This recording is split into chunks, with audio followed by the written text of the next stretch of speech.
It's about time you joined us. What's going on, guys? It's Justin Valencia alongside with Deathmatch legend. Not a legend, OG. The OG. Get it right, Honorary OG. Assassin. The one and only Mr. 302, Delaware Mike. Delaware Deathmatch Mike. Delaware Deathmatch Mike. And we have a very special guest, Mr. Homeless Jimmy. Thank you for joining us. All right, so basically what you're saying is You that guys. the Outlaw Mud Show made all this happen for us. Absolutely. Man, shout out to Joe Callis Joe Callis. and the Mud Show. You know what I mean? Here we are with Homeless Jimmy. What's going on, man? How you doing? Hold on, wait. Remember the money situation? Did you talk to him? Nah, man. Is that mine? That's for you, sir. Yeah, so let's get started. Jimmy, Hey, nobody offered me any money. Oh, anytime. hey, what about me? 2 weeks in a row, you keep, Right there. no, No, you're not. What do you mean right here? my money is with his. Well, that's his. Aren't you? No, where's my money? I've been doing this for months now. I've been doing these shows. I must have sent it to Jimmy by mistake. Oh, I got you next time, Mike. Mike, I got him. He's got you next time. I'll I make sure.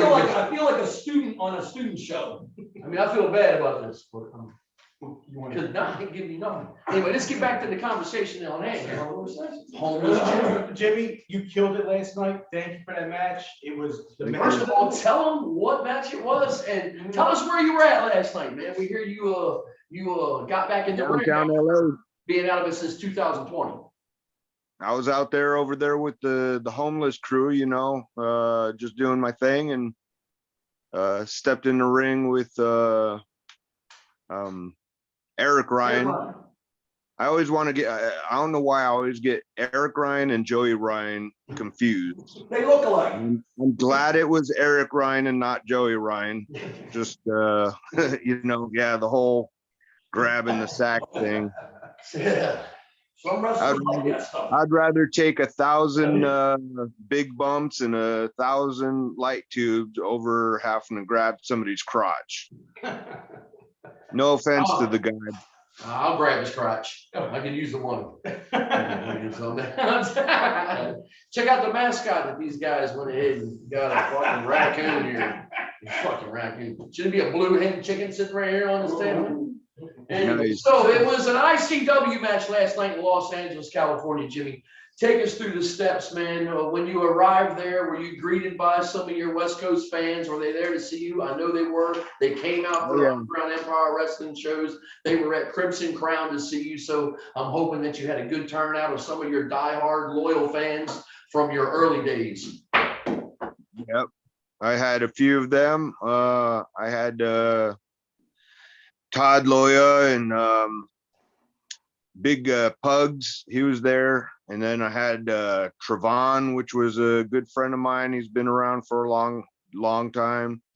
My former student, Timmy Reed, he was in the ring a little bit in XPW's Asylum. He made me this Homeless Jimmy t-shirt. That is so cool. Yep. And then my all-time best friend flew out to see me, Tone Rodriguez. He's a legit comic book artist, and he's the one that drew the picture for the new shirt that's coming out with Deathmatch Worldwide. Oh, awesome. Awesome art. So, yep, I had plenty of fans out there. Sean Canada, he's been down from day one of XPW. He's at all the shows. Man, loyal. Yeah. Somebody that's loyal. That's a true. And then we had friend and fan there. right, and then I had AJ. AJ came. AJ Viola flew out from the East Coast. Oh, AJ. He's out with H2O. Yeah. Yeah, he's at all the shows, man. That's a legit fan right there too. Good deal. So, how you feeling today? You a little sore from last night? I know it's been a couple years, but did you just work out the kinks and go right on out there and do your thing? Yeah, I think I'm good. I got a little, you know, from the light tubes, but nothing bad, you know. All right. Well, before we carry on into more conversations here, I'm pretty sure Mike has something on paper right here that he would like to ask you. So are there some questions you yeah, got written yeah, we got a down? lot of questions. Now I want you to go ahead and kick it Oh, off. yeah. It's your turn to go ahead and Oh, speak yeah, to yeah. my brother on the West We Coast. just do a little round robin, everyone throws their things in like that. Well, we're wanting to know off our topic. I gotta ask, Okay. when are we gonna see you and Murdoch? I mean, everyone, the fans are looking forward to it. Is there a specific set date for it? You know, I talked to Danny Demento a little bit, and he said that you know, he would talk to me when they're finished with their Australia and maybe possibly after their England tour. You know, he's got a lot of things going on, and I'm good to sit back and relax until, you know, he decides otherwise. Awesome. But you know, I can't speak for John Wayne Murdoch. You know, he is pretty hurt. Otherwise, he Prayers probably for John Wayne Murdoch, man. I hope he gets better soon, man. It's hurt yourself in this business. would have been there. But we're just throwing stuff around, everybody's asking, talking, we can all just jump in. Now, you didn't grow up in the United States? Well, I grew up from the age of when I was born. I was born here in Burbank, California. Lived in the Southern California area pretty much until I was like 8.5 years old. And then I had to move with my mom to Israel, and I lived there. I grew up in Israel for 12.5 years. Wow. We didn't know that. Wow. He talked to me And about that before, you know, plus Well, you know, we got our history out there on that West Coast, and that could be another conversation. But anyway, so yeah, so that's crazy. 12, 13 years over there in yeah. Israel. Wow. But did you have an athletic background over there? Yeah. Any sports that you participated in? Well, I played some soccer and stuff. You know, they have soccer. They do play basketball, but there's no baseball, no football. What they have instead of baseball, they had cricket, and instead of football, they had rugby. So I mean, I knew the game a little bit, but just not anything like what everybody follows out here. Right. But as far as like getting into anything, I actually started doing judo when I was 9 over there. I did it for a short while. The only problem was I was in a class that had mostly adults, and the only person of my age was a girl, and she was already probably training. I don't know. She was an expert. She flipped and flopped me everywhere, and it was just very. I wasn't into it. I wasn't liking getting beat up by a girl every class. So I kind of bowed out of judo when I was young. Then fast forward to, I think I was about 11, maybe 12 years old when I did Shotokan karate, which is, the Japanese karate. Did that for about 2 years. Got very discouraged because I'm very dyslexic. I have dyslexia very bad. So if you guys know anything about karate, like Karate Kid, he's teaching what they call the katas. Right. It's a sequence of moves. Well, they want you to rehearse those sequences of moves, and not fail. Like if I went right, my mind told me to go left, or they would fail me. So I wouldn't be able to pass the tests, and then I wouldn't get my belt. So I remained, I think it was white, yellow, and then orange. And I couldn't get past orange because the katas just were too much for me to remember, And so I met some good friends when I was I think I was about, I want to say 15, 16. I started doing Kung Fu, and we did freestyle Kung Fu, me and some friends of mine that I grew up with for a long time over there in this one area. They're actually, funny thing is, they're two brothers from Chile. Their cousin was the trainer that trained us, and he was like a fifth Dan kung fu expert, whatever. He had the qualifications and to be a teacher or sensei. And then Mario and Andreas were from Chile. Damian was from Argentina. So it was the four of us training with their cousins, and yeah, that was pretty much it. And then I got into the Israeli army when I was how old was I? I think I was 19 when I joined the military over there, because I wanted to do an extra year of school. So I ended up joining the Israeli army when I was 19, and I learned a little bit of Krav Maga over there. So my sports was martial arts pretty much. All right. So when you left Israel and came back to the States, you went straight back to California? Yeah, all my family pretty much are in California. I have some relatives in New York, because my grandmother was the first one to move from Providence, Rhode Island over to California. And then she brought her younger brother and sister out there. And then their family, grew up pretty much out here and, whatever, did all their businesses and stuff out here. So I was So born. when you got back to LA, when did you start taking an interest into professional wrestling anyway? I mean, was it was you watching it over in Israel as a kid if it would come on TV over there? Or did you just happen to catch maybe an independent show or wrestling show in LA when you got back that wanted you to change your mind and just changed your whole, persona and became a pro wrestler yourself, so can you Well, just I, briefly I let us know how much, what did that what got did you your say interest? briefly? Did you just say briefly let you know? Because Yeah, just nothing a in little, we don't, I mean, just what drew your attention to it and what made you want to become a professional wrestler? All right. So when I was about 5 years old, I went back to live with my mom, which that's another long story. I was kind of adopted with a gentleman that I call my dad, and we'll get into that when I explain how I got into wrestling out here. But a gentleman that I call my dad raised me from when I was 8 months. Yeah, when I was 8 months until I was 5 years old.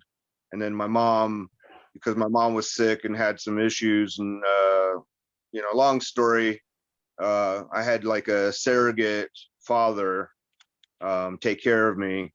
And then when my mom came back in my life, I went and we'd go to my aunt, my grandmother's sister, my aunt Ida. Her neighbor had a son that would be over there on the weekends. So I would play with the neighbor's son every weekend. We were good friends for a little while. And then one day he said, "Hey, do you think you could come over and watch wrestling with me and my dad?" I didn't know what wrestling was, but I told my aunt where I was going to be, and went over there, and man, I was hooked. There was Hulk Hogan, there was Macho Man, I'm not sure if it was Undertaker was out there just yet, but I mean, I was like, that was it. I was hook, line, and sinker. That's what I wanted to be. Yes, cool. And then, some unfortunate shit happened to me in my life, or not to me personally. I mean, I've had shit happen to me, but unfortunately I had a cousin that was kidnapped and held ransom for $500,000. And my family had to ship me and my mom out to Israel so that we were away from it, because he was kidnapped in Las Vegas, Nevada. Wow. And so that's why we went to Israel, for that, because of that reason, to get me away from, shit that was going on.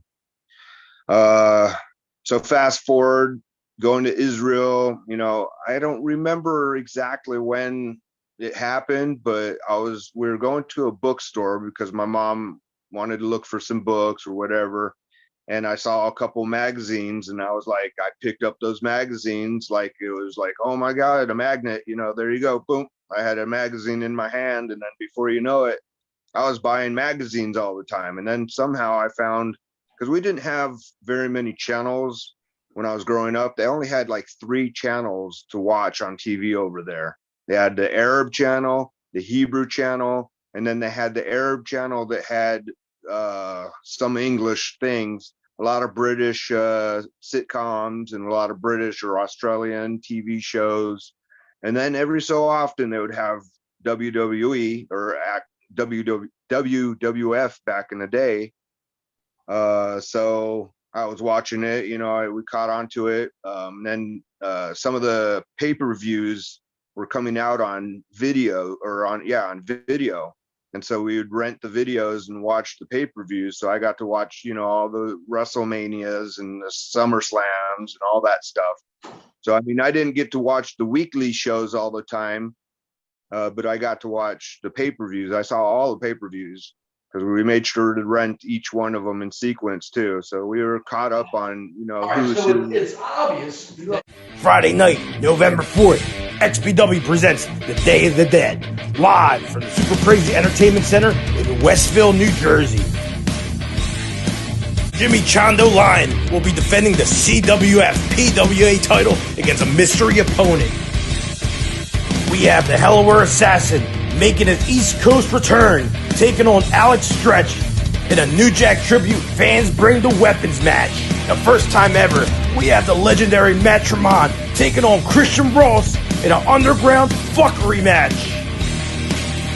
For the first time ever, rising deathmatch superstar Chris Bradley is going to take on the living legend, the Necro Butcher. Secure your invite to the party now. As the great Kevin Hogan used to say, be there. We're back with homeless Jimmy. And why are we small and he's big? There you go. Can you hear me now? Good to go. Yeah, good to go, good to go. Now we can see. So we're you. at this training. So how did you find a school? How did you get into school? And tell us about like the first day, what you went through with the training. All right. So when I came back, I made a point to go and see my dad, that I call my dad, that raised me. He was like, so what do you want to do now that you're back? And I said, well, I got to get a job. And he said, I know, silly. Everybody needs to get a job. What's your hobbies? What's your ambition? What do you want to be when you grow up? And I said, well, I want to be a professional wrestler. So I guess I want to find a wrestling school. And he goes, what made you say that? I said, I've wanted to be one since I was a knee high to a grasshopper. And he laughed and he says, you know, what's funny? He says, you remember my nephew, Darren? And I said, maybe, I was a little kid when I went with my mom at 5, I didn't remember his nephew as much because we were kids. Right. And he goes, well, he teaches wrestling here in Sun Valley. I'll go, what? And he goes, yeah. He says, I think they have a show this weekend. Now, mind you, I got back to the States, I think it was March 5th or something, the beginning of March, on a whatever it was. I think it was a Sunday or Monday or something like that. And I went to go see my dad on a Wednesday, and then I went to go and see a Slammers show on, I think they had a show on Thursday. So I mean, it was like, as soon as I got back, here I am going to a wrestling show. And so I went there, reintroduced myself to my cousin Dynamite D, and watched the show. Loved every bit of it. I mean, they had some green kids because it was a school that they did, Slammers Wrestling Federation, SWF, and they did their show. And then afterwards, Dynamite D comes up to me and he goes, so how'd you like it? I said, I loved it. He goes, when do you want to start? I go, yesterday. And the next classes were Wednesday the following week. And then from there, it was just it was a made thing. I already know how to do roles because of the martial arts and military. And I knew, back bumps, I had to learn that a little bit, but I mean, it was a cinch for me, you know what I mean? And yeah, before you know it, they're handing me my pro card after, I think, I didn't get my pro card. I got that in December, but like shortly after whatever it was, yeah, it was December 95 when I started my pro debut. That was my first show for them. And yeah, it was like not even 9 months, which was kind of not surprising to me, but they were like, in the beginning, they were like, you gotta train hard and do this and that, for at least a year. Sometimes it takes 2 years for people. It took me 9 months. I was already like, I already knew what I was doing, All right. and You can relate to that, right? Yeah, I can relate a little bit to that. Jimmy, what was your first gimmick? What was your first name? Yeah, what was the first name you used before you became Homeless Jimmy? well, real quick story. I was born, and I don't like telling a lot of people this, but I was born Howard Jaffil. Oh, yeah. Then I did commercials when I was young, All right. and they called me Jamie. And when I moved to Israel, I wanted to change that name real bad because I hated Jamie. So they gave me a list of names to go through. And because of my dyslexia and everything else, I picked the easiest name, and it was a 4-letter word, 2 little dots. I can't show you right now, but Chaim was the name. And it also means life, L'chaim, but it's also a Hebrew name. So when I came back, they're like, what are you going to be called? I said, they were like, are you going to be called Jamie or Chaim, Howard? I said, no, I'll go with James. When I was in Slammers, they decided to go with Jimmy James, because back then they always had like the Hulk Hogan, the, Macho Man, they always like put in those names like that for gimmicks. And so I was Jimmy James. And then things happen. We parted ways. I didn't the instructor, I wanted to have long hair. I knew I was going bald eventually, because it's a hereditary line. So I knew eventually I would be bald. So I wanted to grow my hair long. Yep. Yeah, we all have Fucking guy, what you had? Hair club for men. right. All right. So I wanted to grow my hair long, and Vern Langdon didn't want me to have long hair, so I parted ways. And eventually, a couple months later, Dynamite D left, and he started he started SCCW. Did you want me to continue, or you got questions? I thought you asked me how I got into like XPW and all You that. can just make them short and sweet. When did you take the Homeless Jimmy name? Just like bang, like say you say I was at the supermarket and I was like, fuck it, I'm going with Homeless Jimmy. Okay, well, so before that, I was Jimmy James, and then when I started with SCCW, I actually came up with the name called Skull Crusher. But I didn't want to just be Skull Crusher. I went with Skull Crusher JJ Floyd. I love Pink Floyd, so I was the Skull Crusher JJ Floyd. And so I did that, and I also did another gimmick where I wore a mask and a like a Grim Reaper outfit. So I had 2 masks. I had a lucha mask, and I had like one of those plastic cheap Jason masks, and I was the Creeper. I ran around with the Creeper out, attitude. It was cool. I love that. I always loved that gimmick. And if I have my own show, somebody's gonna do the Creeper gimmick. He's gonna come back one day. Maybe it might be me. Maybe the Creeper versus the Clown. He said he'll work it. He'll be the Clown. I'll be the Okay. I've heard of the man with 1,000 masks, Mil Mascaras. You're the man with 1,000 names. Yeah, you got 1,000 names. Jimmy James, Yeah. Jimmy, Homeless Jimmy. So anyway, finally, the anticipation is building up. The So, yeah, anxiety is going through the roof. When did you take on the homeless Jimmy name? okay. So, XPW started in July of '99, you know, after he bought that from my cousin. And it was coming close to showtime. Rob Black didn't really care for me very much, so he was trying to come up with the different gimmicks for me. So then he was like, oh shit. And then they were like, oh, well, we got the altar boy gimmicks that we wanted to do. You could be one of them, either Luke or Matthew. I don't remember which one I was supposed to be. But I think it was maybe a week or two before showtime. Rob was like, we can't use him as one of the altar boys. He has tattoos, skull tattoos of that, you know, so how could you be an altar boy with skull tattoos and blah, blah, blah. So everybody's scratching their head. And one day we're in the ring and it hit. Johnny Webb, White Trash Johnny Webb, was standing there with Kevin Kleinrock, Patrick Hernandez, the referee, and Rob. And Webb goes, we know he's a couch hopper and he's practically homeless. Why don't we call him a homeless guy? And Rob's eyes got big and he goes, yeah, we're going to call him Jimmy the homeless guy.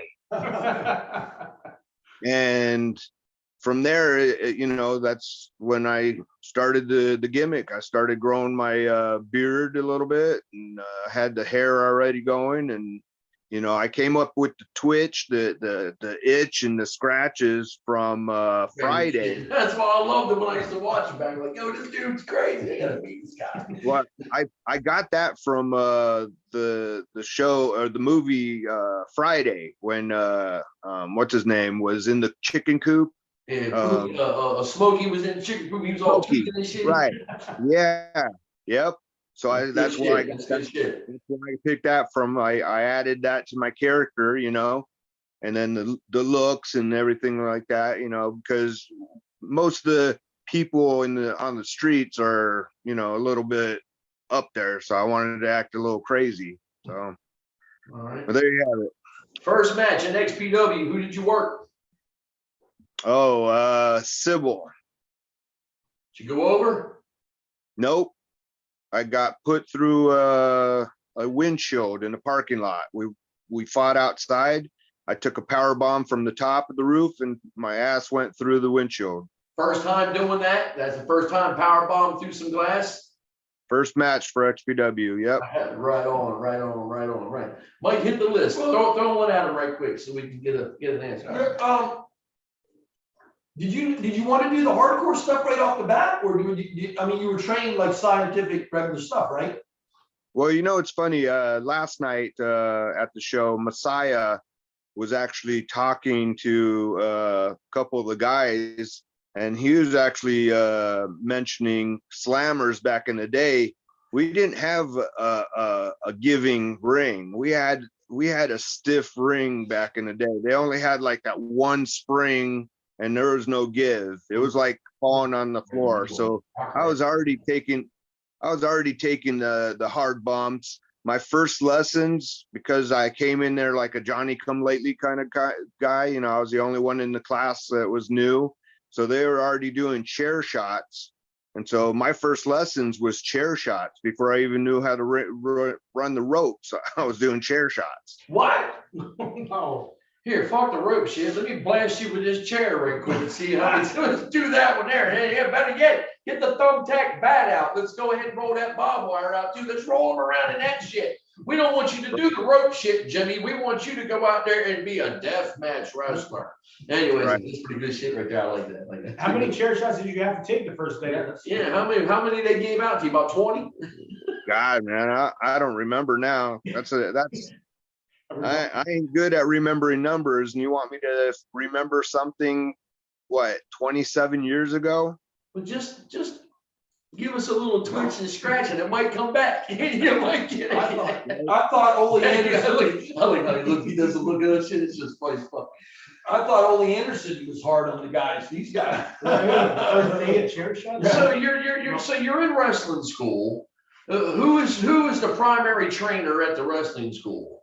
Vern Langdon. Vern Langdon. We'll have to check Yeah. that guy out. Maybe we can find him on the internet. I've heard of Yeah. it.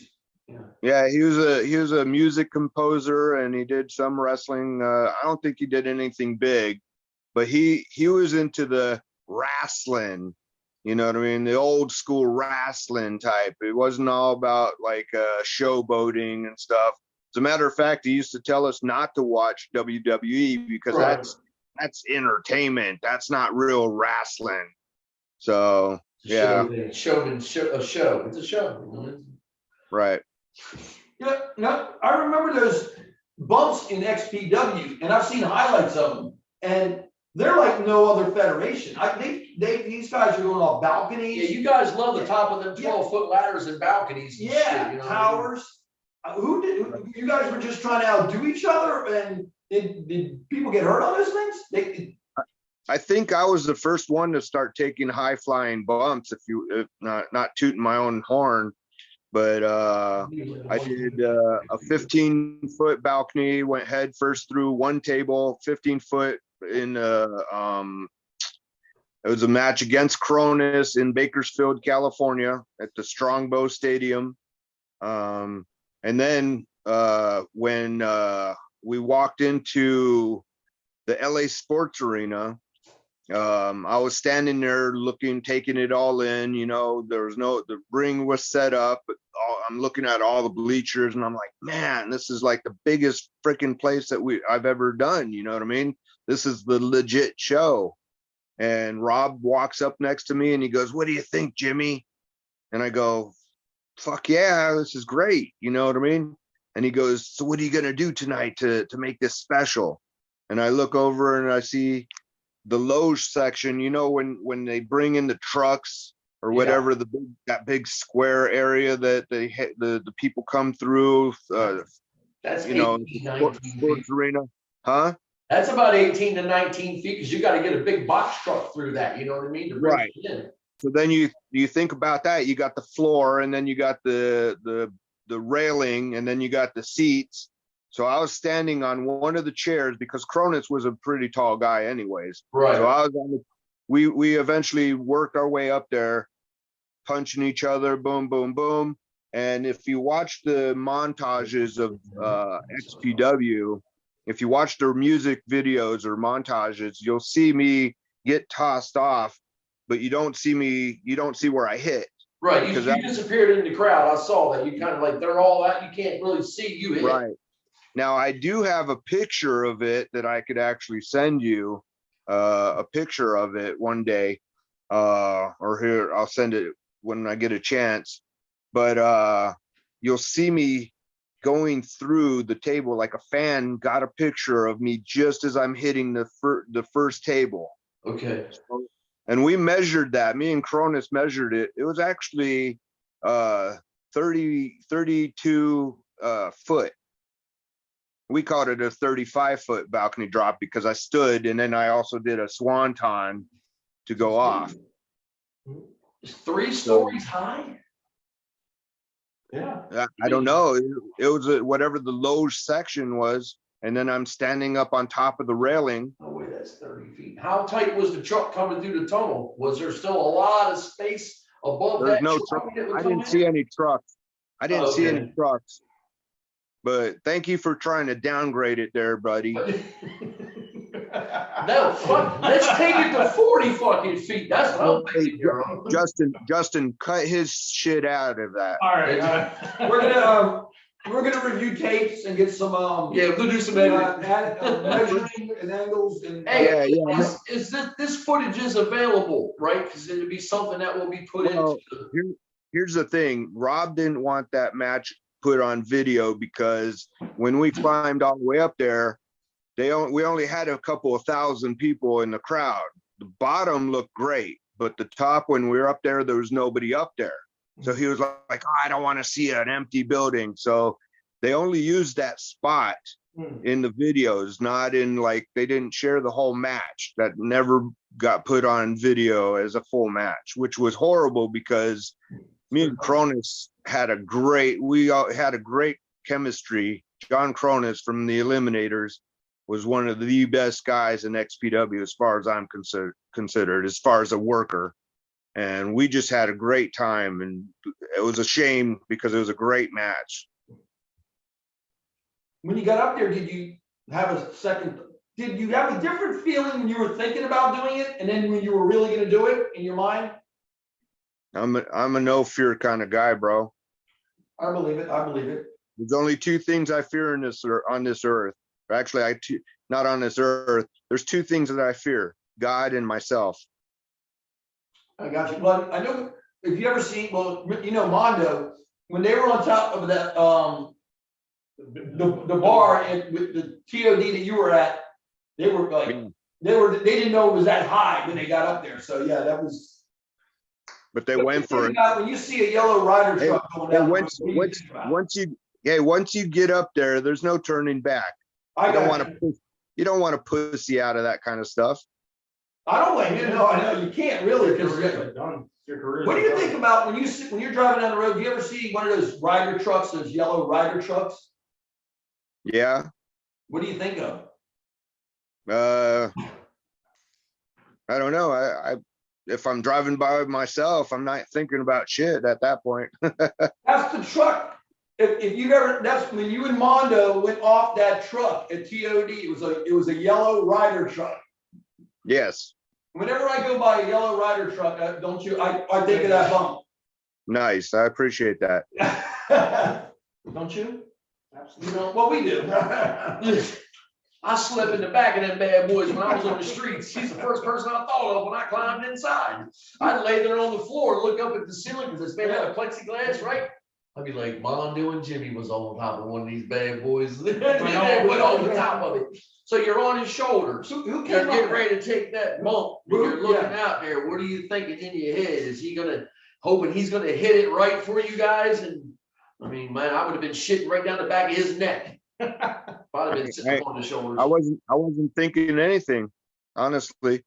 Just blank minded. You're up there, you just know what you gotta do and you just do it. Yep. Pretty much. Who saw the truck and said they were gonna do it? Had to be his crazy idea. No, I didn't actually. When I walked into the outside, because it was an outside arena there in Dover, Delaware.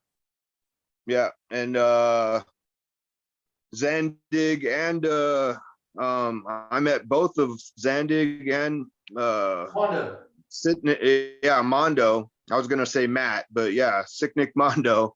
I met them, like minutes before, we were ready to go out, actually, because we showed up there late. We were driving like, I don't know how many hours it was. We drove out there, me and Mr. Insanity. And we get there and they're like, Jimmy, what do you think about doing this? And I said, okay. And they're like, really? And I was like, yeah. And they said, well, we're going to think about doing the assault driver. Will you sit on his? I said, okay. And they're like, are you sure, Jimmy? And I'm like, yeah. And that was it. No hesitation, no questions asked. Didn't worry about not knowing who the fuck I'm working with. I never met them before. Let's do it. It's a big show. It's a big show, right? Yeah. Yeah, but how did you find? How did you get? You came out of nowhere for TOD. It was like they announced Homeless Jimmy, and you weren't affiliated with anything out here. How did that happen, Toby? Well, I had left XPW in 2002, and I moved out to Ohio because my mom had moved out there and just before I did. And it was sometime right after 9/11, I decided to move out there. And so I moved out there, and by chance, it was a meant to be thing. I was kind of like, I was really, after shit happened with XPW, I was pretty much done. And I moved into a mobile home park, and this retired colonel from the Navy that was running the park knew my mom, of course, because he was the park owner or whatever, and he was having furniture delivered to his house. Well, Mr. Insanity was one of the guys that delivered the furniture, and the colonel, of course, being the crew cut type, looked at Mr. Insanity at the time. He had the bald head and the Mongol hairdo where he had just the ponytail in the back. And he goes, "What kind of hairdo is that?" And he said, "Oh, I'm a wrestler, dude." And he was like, "Wrestler?" He said, "Do you know Homeless Jimmy?" He goes, "Yeah, that guy's crazy from California." He goes, "Well, he lives here now." And Mr. Insanity's like, "No, he doesn't. I know he lives in California." He goes, "No, he lives here now." And he goes, "Well, give him my number. Tell him to hit me up. We got a show coming up here soon." And it was just like, again, it was meant to be.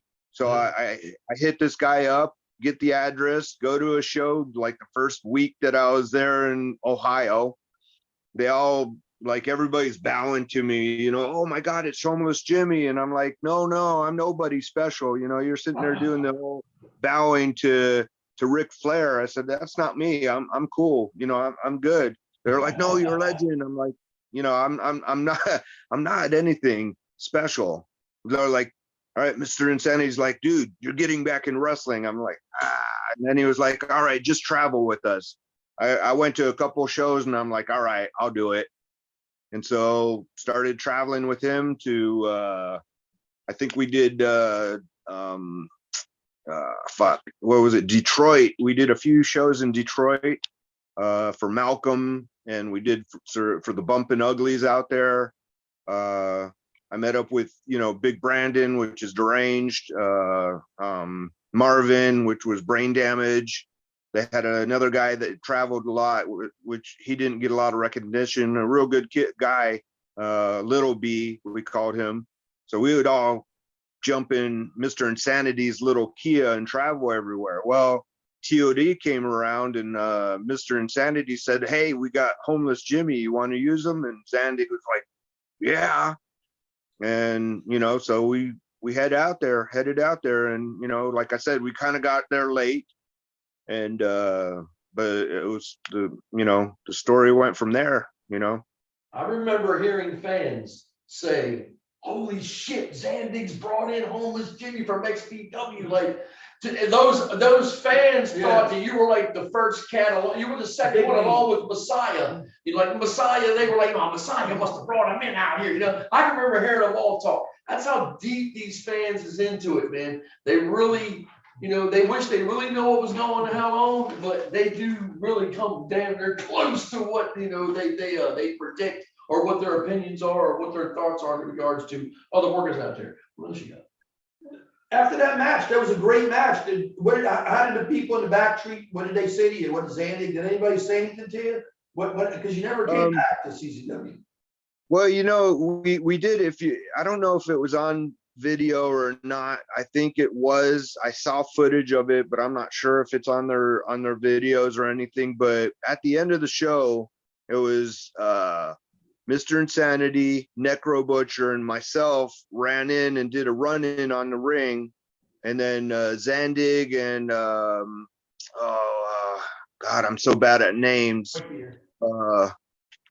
The one that had the one that had the makeup and he passed away. Nate Hatred. Yeah, I think so. It was him and another one guy. So it was the three of us standing there like we were, fist clenched, waiting to fight. And then we kind of bowed out, and they were going to do something with us, but never got the call. So they all squared up and they were going to go at it, and these guys, they powdered out and went on back. You know what I mean? So I do remember that clear as day. Shortly after that, I had moved out I moved out of Ohio because I couldn't stand the cold. I'm not a cold person. I hate the snow. Snow's great on movies and postcards, but not on my car and front porch. I ended up moving to Vegas, and then from there I got into truck driving and eventually lived down in Laredo, Texas for a little bit. And then I went back to Ohio in 2004, met up back and started working with Toby again at the same furniture company. And I started doing shows again out there for a little bit. And but they had already had a lot of history go on, a lot of stuff, a lot of bad shit was going on. It is what it is, you know. So they had no more connect. By the time I moved back there was, you know, already shit going on. So we didn't do any more CZWs. Let me ask you a question. Your Japan tours, you and Supreme, you guys went over there and captured gold. You want to tell the fans that will be watching this, you know, what your experience was like over in Japan? Well, that was an awesome deal. Real quick, again, short story. I'll try and make it as short as possible there, JD. But Who's JD? Onita calls up XPW and he's like, I want homeless Jimmy. And so Kevin Kleinrock runs into the office, talks to Rob Black. Rob Black was like the media, and you know, like, he has to lose all his matches. He can't win any matches because he's our Mikey Whipwreck. He has to lose all the time. You know, it's in his contract. And Onita's like, you don't tell me how to run my shows. And then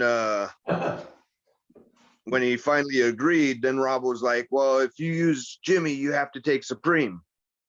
And Onita was like, you know what? Click. He hung up the phone. End of story. I missed out on the Onita, you know, working for Onita. That's when he just left FMW. FMW found out that the deal didn't go through with Onita. FMW calls. Rob Black's doing the same shit. If Jimmy works for you guys, he has to lose. And if you want Jimmy to fly out there, you have to fly Supreme too. They're like, okay. So we get out there. They're like, what we're going to do is you guys are going to have a single match first. Jimmy loses a single match. Supreme wins his single match. And then they're going to put us in a tag team match. We win the first tag team match. Second tag team match was the title match, and we win the title match. And as far as I was told, this is by, you know, Masato Tanaka and Hayabusa were, you know, and Kenimura. They all were hanging out with us all the time, and they were like, you know, you are first American to hold tag team hardcore champion. I was like, really? So that was like one of the that was probably better than actually getting the belt itself. You know, with we were the first Americans to actually hold those titles. So it was cool. That was a great experience. When we first got there, we had a long drive. They put us out in a hotel way out in the outskirts of Tokyo, so you could see Tokyo like this little far out little glowing city, but not far enough to go and like hang out and see things. We're in a little town that was like nobody spoke English, nobody did it, you know, I mean. And so when we get there, the driver said, okay, go in there, front desk have a key room, we pick you up. It was a Thursday. They said, we pick you up on Monday. I said, okay, so what do we do until then? Oh, stay in room. What? Stay in room? We just get to Japan. You want me to stay in room? Nah. I walked around. Supreme wanted to stay in room. He stayed in his room pretty much the whole weekend. I walked around all over the little town of whatever it was, Miyata, I think, or Maeda. It was a little town way far out up on a hill outside of Tokyo. And I walked around. I was like doing my whole gimmick, you know, being a homeless guy, walking the streets. What were you saying? Were people wondering what you were doing there? Who is this guy? Well, you know what, Japanese people, if you've never been there, Japanese people don't look you in the face. It's not proper to look at people in the face, especially foreigners.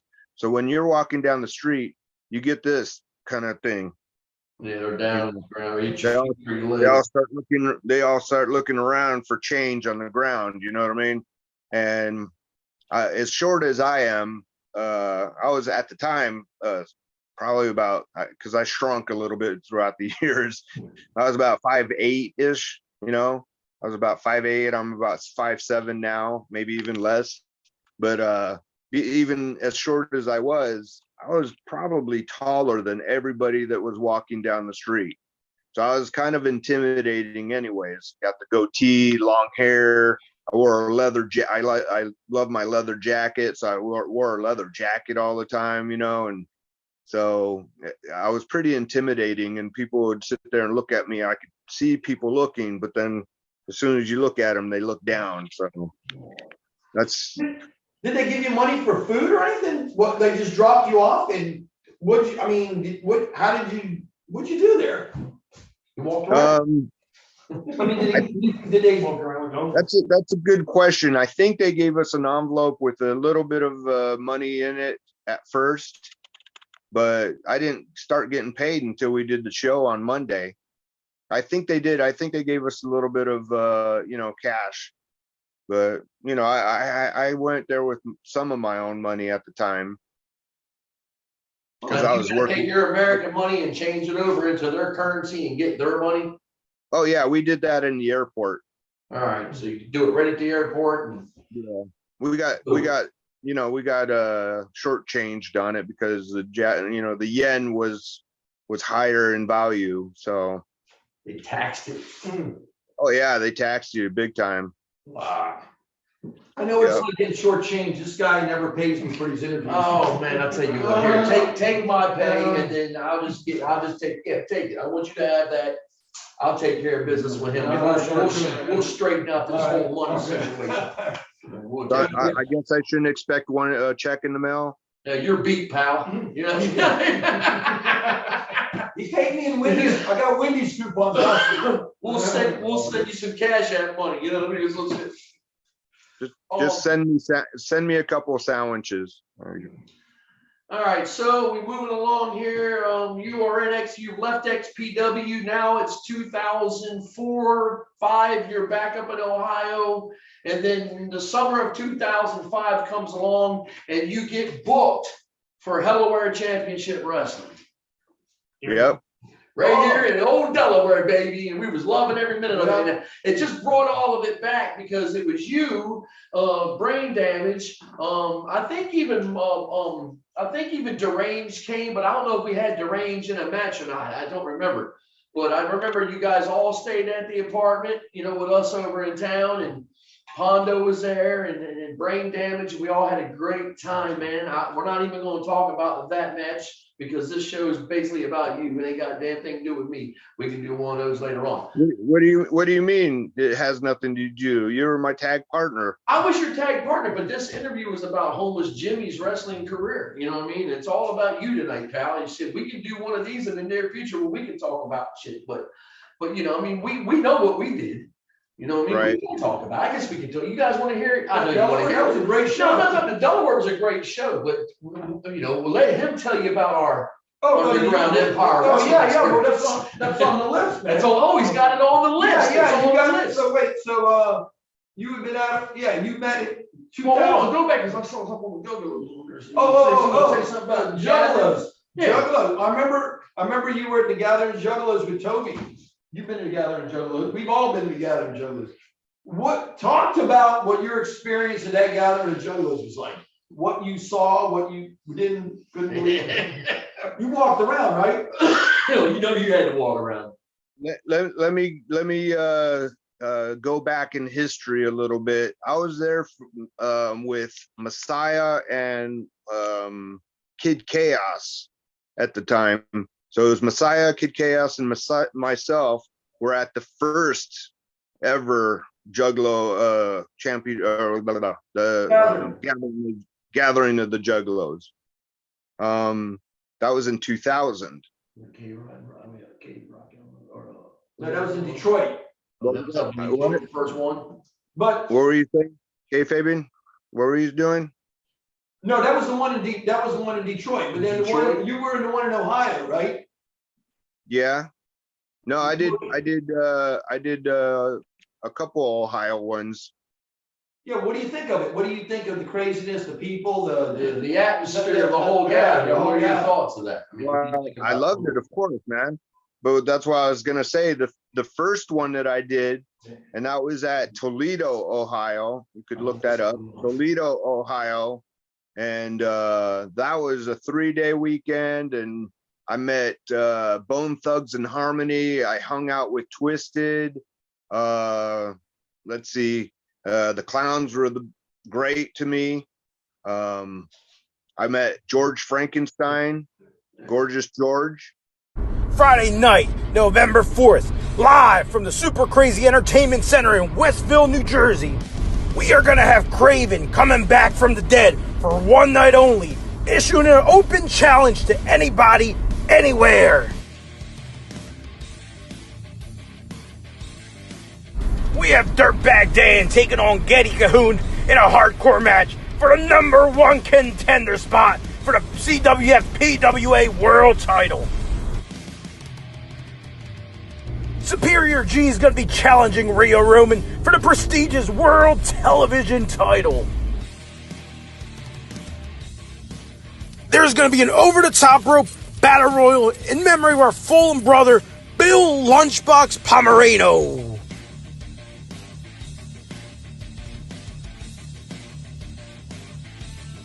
Hey, Karma RX here. Congratulations on your 20-year anniversary to XBW. There's going to be shirts, there's going to be masks, and there's going to be fuckery for sale.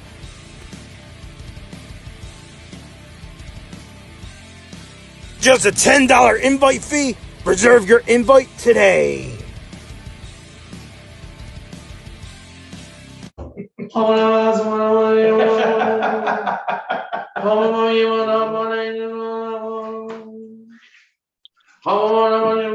We're back on. how do you put up with this guy? I don't know, man. It took a minute to get used to him. It did take a minute, man, but now I feel like I've known him for Oh, fucking my 30, God. 40 years. I've known you for 30 years. Well, we've known each other for a long time. We go way back. I You know what I mean? Well, we got a story we can tell you about the night that I got thrown out the arena. See, that's a conversation right now that can be brought up because all them dudes are pretty much done. Yeah. You know what I mean? Well, we can even bring that up one day. But anyway, all right, so let's get back to it. So We we were talking. Yeah, we went together. together to the Juggalos. You're walking around, you're seeing the girls all painted up like flower childs from the 1960s, early 70s. So what are you thinking? Like, wow, this is pretty cool. I dig this. I can do this. I got to tell you, the highlight of my life with them was getting invited to an after party. We went up into what do you call it? One of the suites they had, and in the room, smoke was all over the place. It was me and Kid Chaos. We walked in there, and there was Gorgeous George, there was Vanilla Ice, there was ICP, there was Twisted, there was Bone Thugs and Harmony, and a bunch of other people that were in the crew, and other people, you know, like Rude Boy and all that stuff. And they passing joints and pipes, and everything was going on, music, laughter. It was so fun. But it was a great time. I love those guys. You know, anytime they ask me. The last show that I did for them was because I did 3 of the gatherings. The last one that I did was actually on my birthday, July 19, and it was 2019, and that was against Mosh Pit Mike in the main event. So, you know, right there, I can't tell you how great I felt being main event one of their matches on my birthday.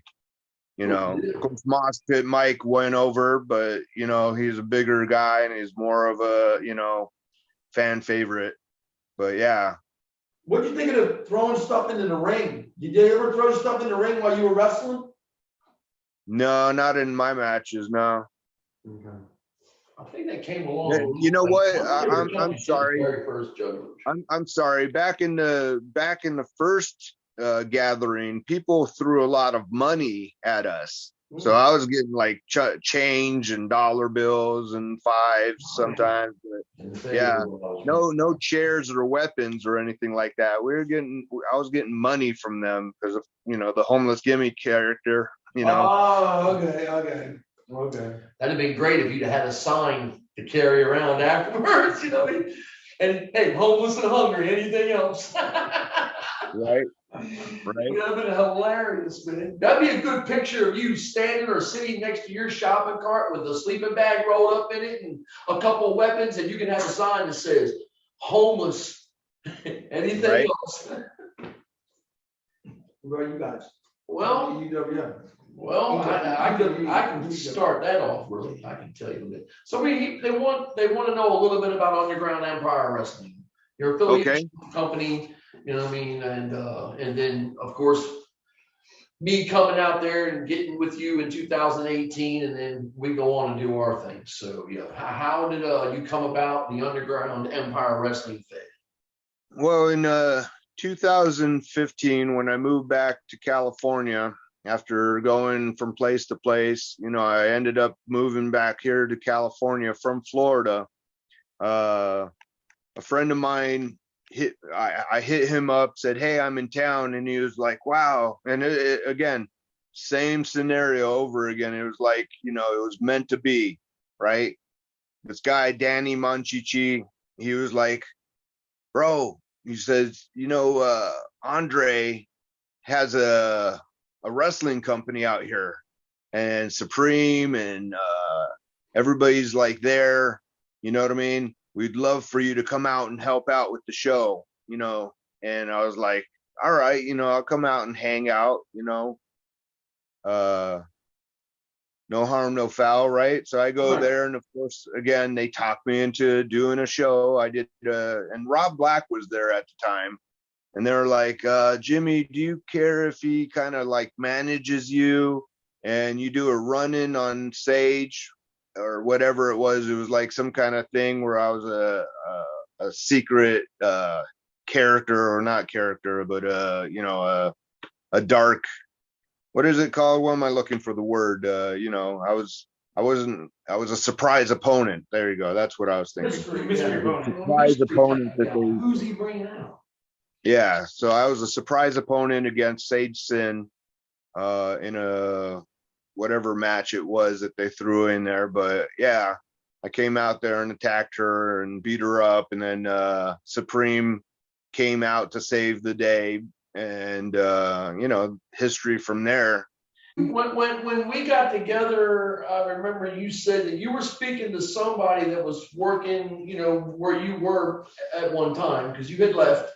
And you hadn't been there for a minute, and then I guess you just come up with the idea of forming the tag team, because we did the tag team thing in 2005, and we would do the whole, gimmick. I mean, it worked. I thought it worked out perfect.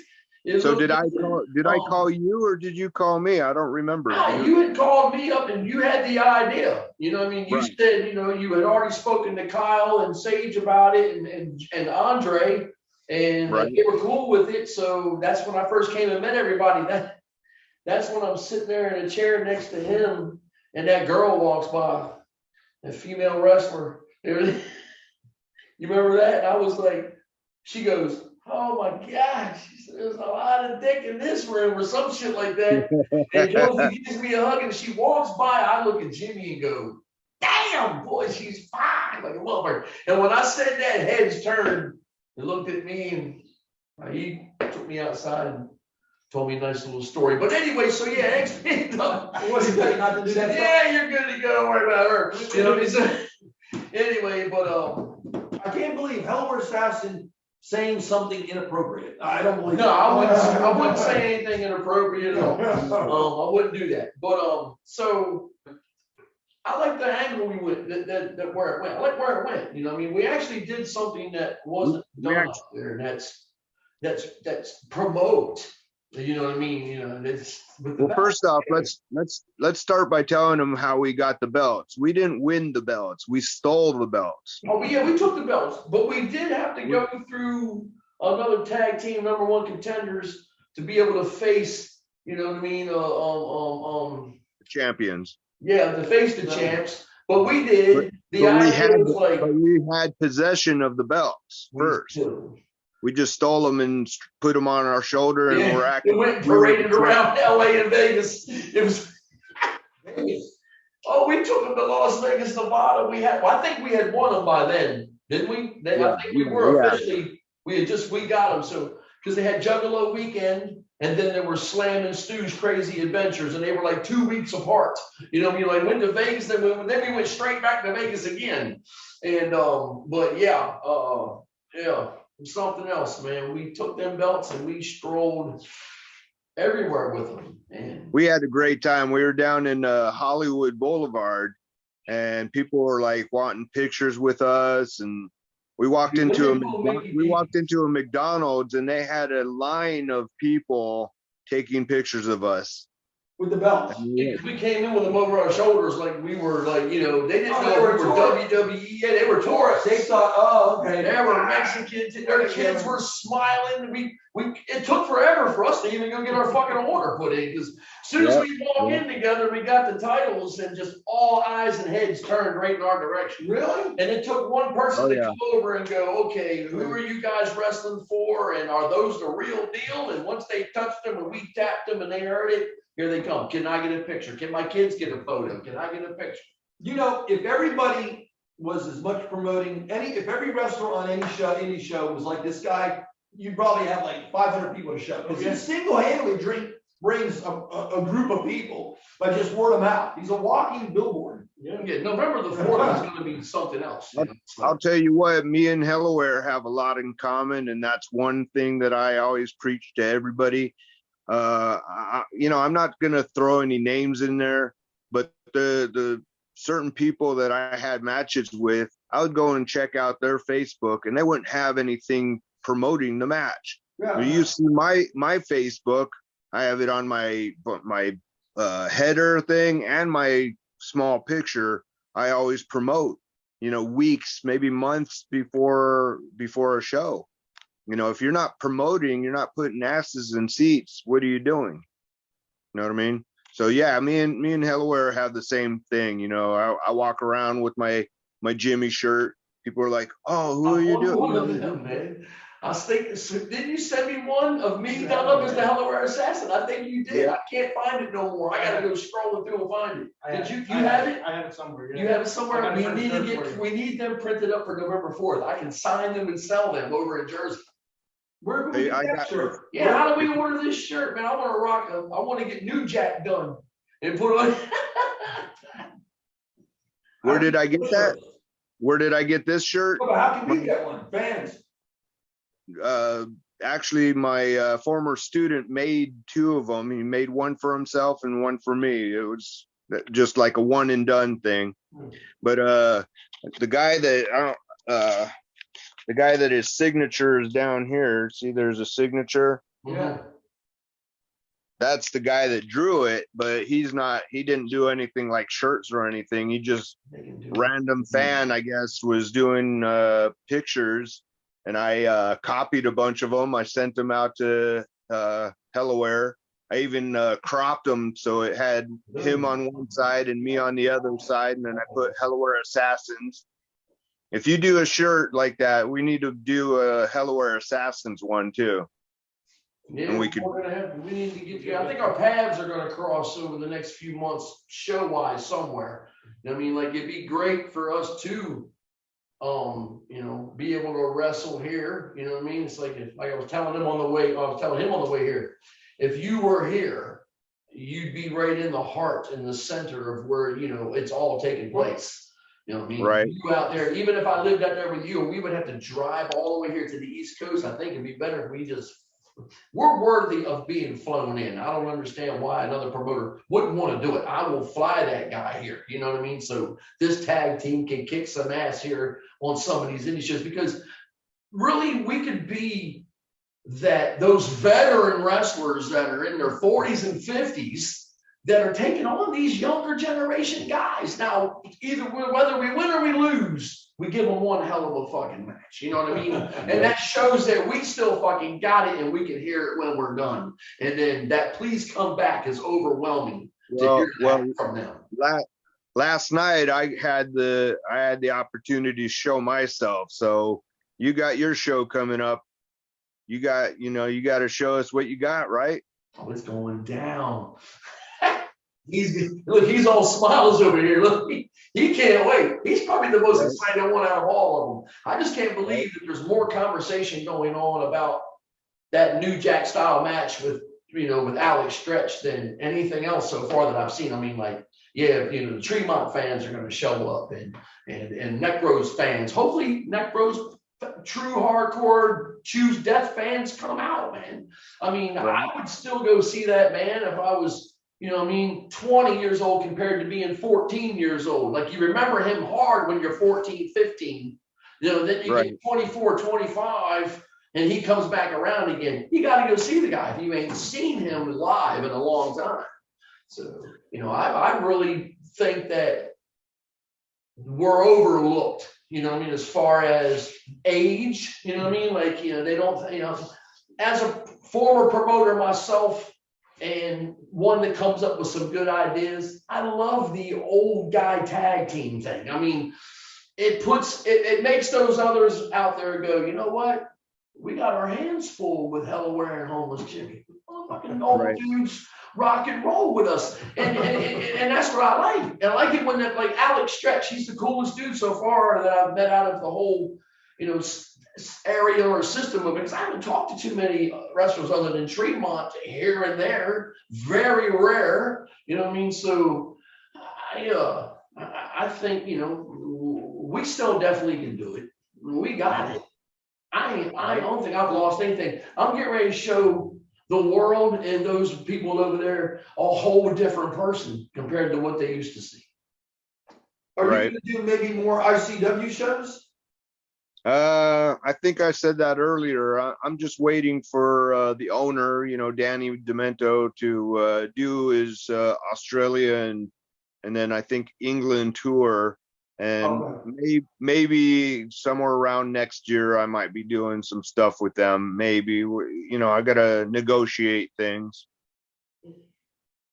That's awesome. Cool deal. But as far as anybody else, unfortunately, at my caliber, and I'm not going to sit there and toot my own horn, but at my age and just trying to take time off of my shoot life to do this, because unfortunately nobody's paying me to do this for a living. So I have to have a normal life, so if they want me to work, I got to get paid, and we're not, I can't take chump change and go with it like I used to, No, it's not even worth the person's while not even go. I wouldn't go to wrestle for at least. I actually, you don't know, I always try to keep this kind of between me and the promoter, but because Andre Verdun, which is Youth Suicide, he owned UEW, and he was my student, and he was like a longtime Homeless Jimmy fan.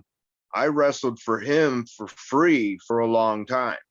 I did a lot of hardcore shit. That 300 light tube match or 200 light tube match, whatever that was, I did all that kind of crap for free just because I wanted to help his promotion get over. You know what I'm saying?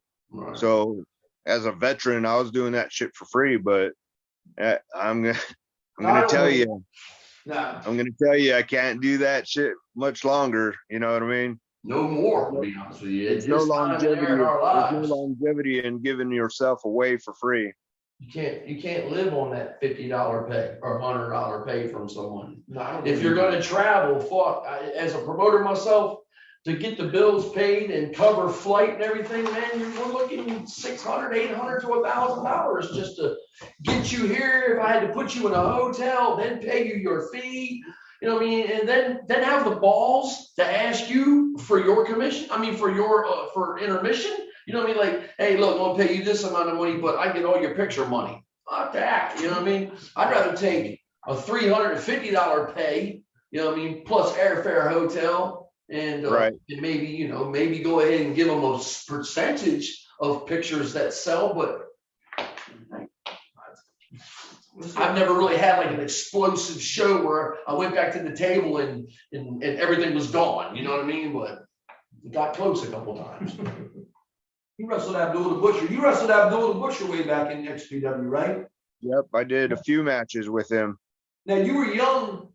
How did he treat you? How did he treat you? Because you know, you hear these stories about Abdullah the Butcher and the young guys he's doing. Get stiff on Yeah, you or what something was like that? that. Did he talk to you before the show, or what? How did that? Tell us a little bit. The only thing I'm going to tell you that was a little off with Abdullah the Butcher. Very nice person to work with. You know, very professional. Talked to him before the match, and he said, "Okay, Jimmy, if you don't get color, I'm gonna gig you so that you could get some color." And I said, "Sir, you don't need to worry about me. I get the best color in XPW, and I had crimson masks before Right. he even showed up." So he goes, "Okay, if I don't see enough color, I'm gonna give you color." I was like, "All right, don't worry about it."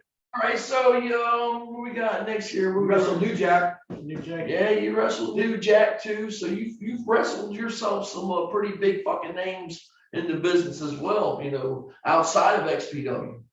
New Jack, Chris Candido, Big Dick Dudley, Playboy Buddy Rose, great Terry, Tracy Smothers, who else? Axel Rotten, Oh yeah. I bet they got 'em. John Cronus. Yeah, I teamed up with Sabu. Madman wrestled- Pondo, wrestled him. Wrestled against Raven, Madman Pondo, Necro Butcher. All right, Yeah. all right, enough of that list now. The list goes on. You surpassed my list. I got about 5 or 6 big names in there, maybe. I mean, you're just spitting off 20. I'll tell you this. I'm sure you don't have I don't know if this is one of your questions, but one of my favorite wrestlers in the deathmatch business was Terry Funk. No. And at the Cold Day in Hell, where he was a special guest referee, and I ended up going. When I pinned White Trash Johnny Webb for the win, I had Terry Funk raising my hand in victory. That was definitely one of the highlights of my life, you know. And actually wrestling people like that, and being on shows and being respected by people that I looked up to, you know. Somehow I wormed my way into their hearts. All of them loved me. You know, they all told Rob they wanted to work me because they knew how good of a worker I was. And, you know, it was just it's been a great journey for me in this business because of being able to work people like New Jack. That was very respectful. We got along really well. You know, Chris Candido, Shane Douglas told me he was going to take me places. You know, it never happened, but you know, it is what it is. But yeah, I had a great time. I was actually Big Dick Dudley took me to Yokozuna's funeral. Unfortunately, that I was supposed to meet Afa and Sika back in the day, and unfortunately, instead of a meet and greet with them, it turned out to going to a funeral and paying my respects. But I got to meet them anyways, and I got to, you know, be part of the Samoan dynasty for a minute. You know, I didn't work for them, but I was there. You know, I was there respecting, you know, Yokozuna. So there's a lot of stuff that I got to do. You know, more famous people was Masato Tanaka and Hayabusa. You know, those are good. Yeah. How were the fans in FMW?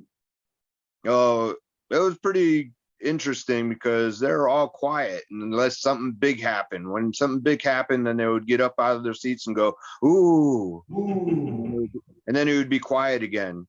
There was no chanting, no "you fucked up" or booze or yelling or anything. It was quiet.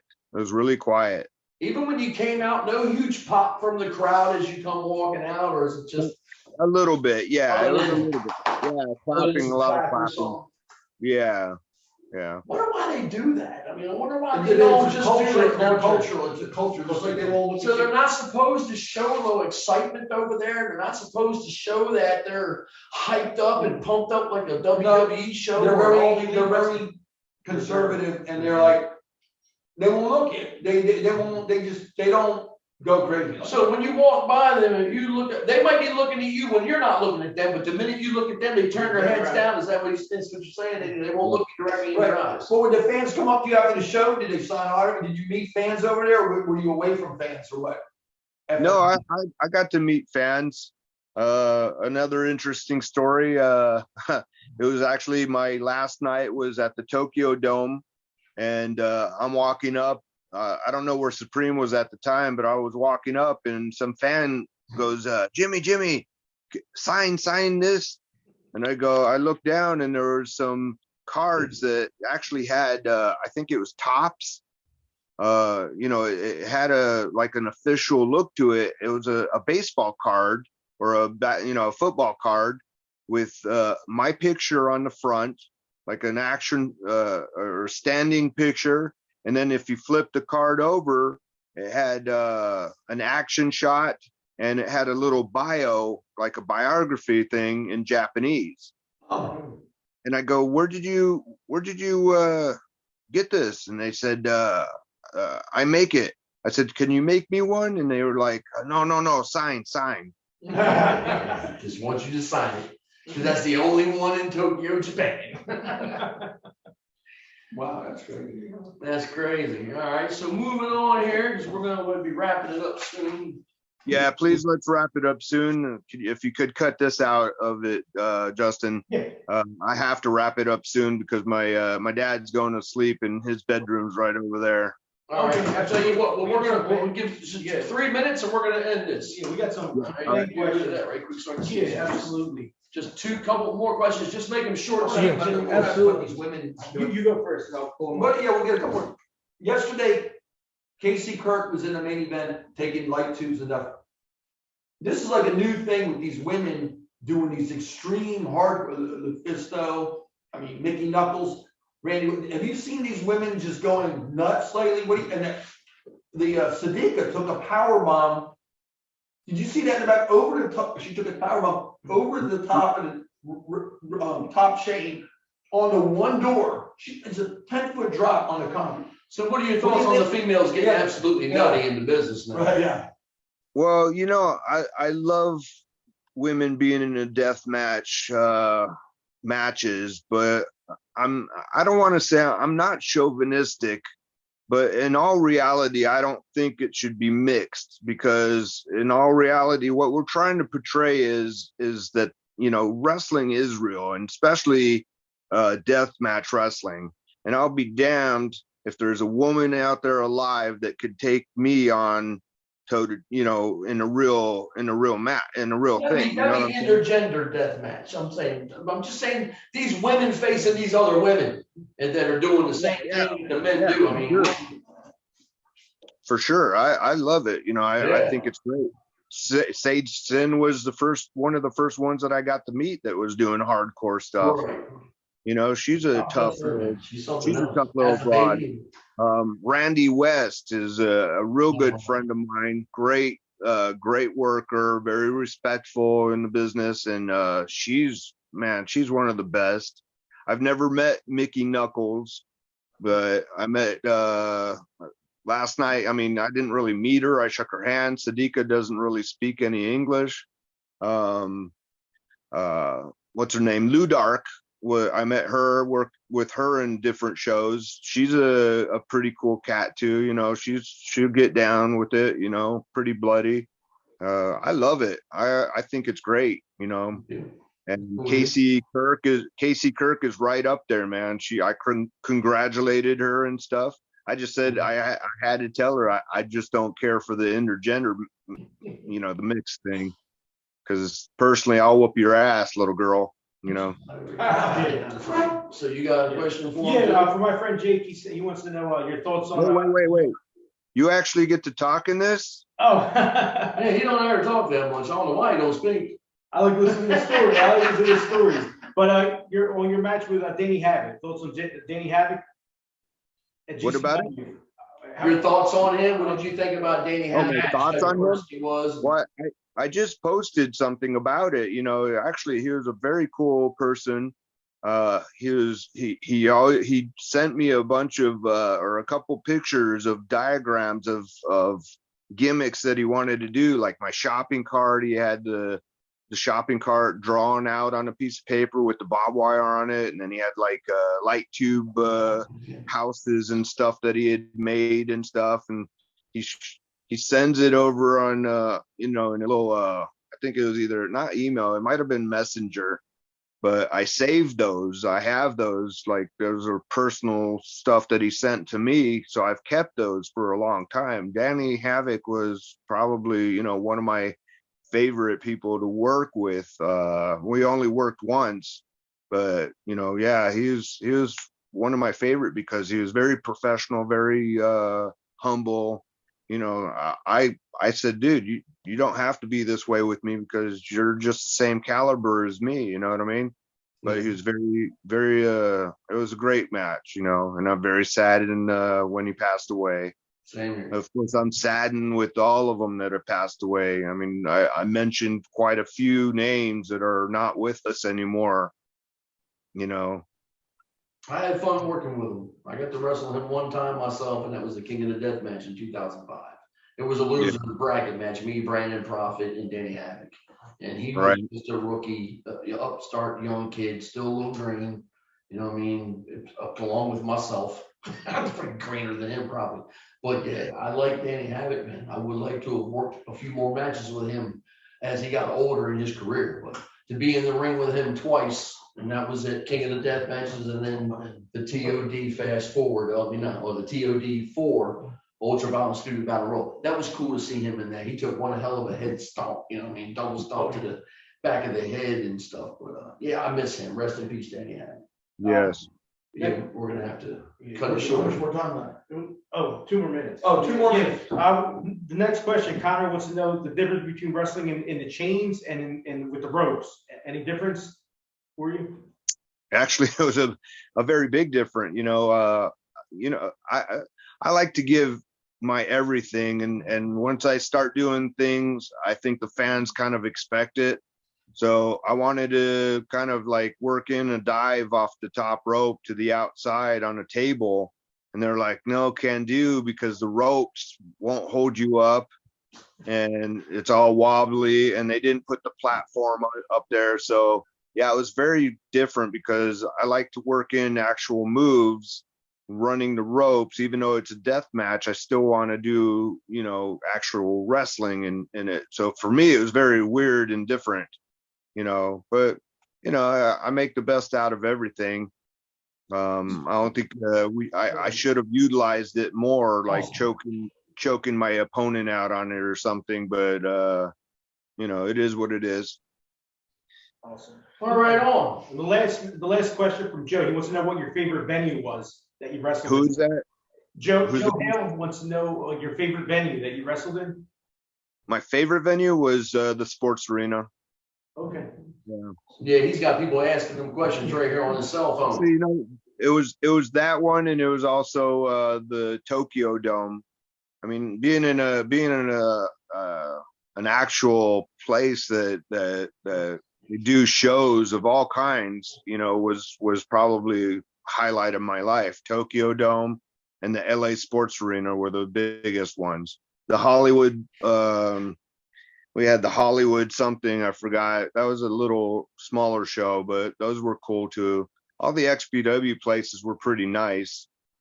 I wrestled at one of the places that ECW did. That was cool, All right, well, listen, we are getting short on our time, ladies and gentlemen. This is Justin Valencia. This is Delaware Mike, and this is the Delaware Assassin, and that is Homeless Jimmy that you've been listening to. We appreciate you, joining in and doing this interview, a little podcast thing. And I look forward. And big shout out to the Outlaw Mud Show. You know what I mean? For putting this together. And look forward to, doing more things with them guys, you know what I mean? And getting these videos out. So before you get up and head over there and do your thing, we're going to give you a little thumbs up, bro, man. Take care of yourself. Rest up tonight. Thank you. And I can't wait to see the match. And God bless you, Jimmy. And I will talk to you later on, my friend. For sure. Thank you. Thanks, Jimmy. Thank you guys. Take care, buddy. Thanks. Almost Jimmy. I got marked out right quick, but you can cut that out.